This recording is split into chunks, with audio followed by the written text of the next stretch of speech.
And I went to bed and I thought that I was going to take ages to sleep because I was so scared.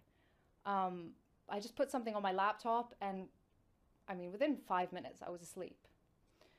The next morning, I woke up and I'm a pretty logical person. So, what happened the night before was really logical for me.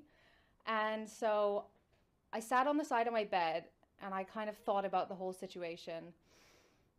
And I did what I guess you would call make dua. I prayed in a way. And I just kind of had an honest conversation. And I said, Allah, I'm 21 years old. I've been an atheist for my whole life. If you want me to be Muslim, then guide me because I'll never find my way on my own. And so after that, I really felt this pull to learn about Islam. And so I started asking people, what does Allah teach? Why do you pray? What are you afraid of?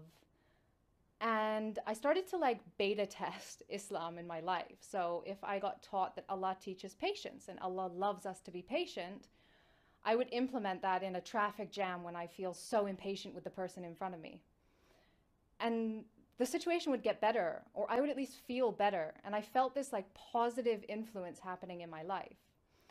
So I went to France in April for work, and I actually stopped drinking while I was there. And this was months before I even thought about really converting.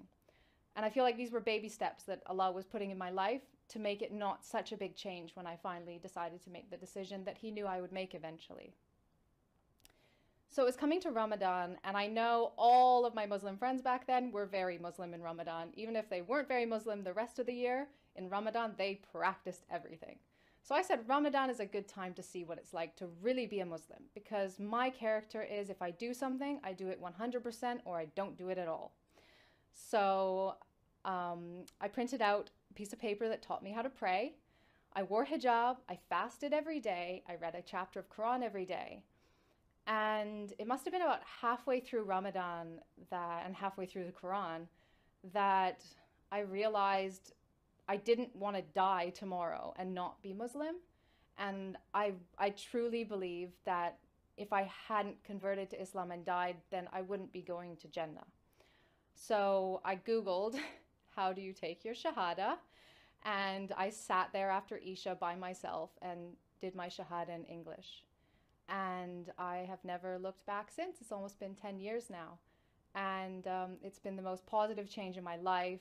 My mom says I probably would have been dead had I not become Muslim, the way that my life was going.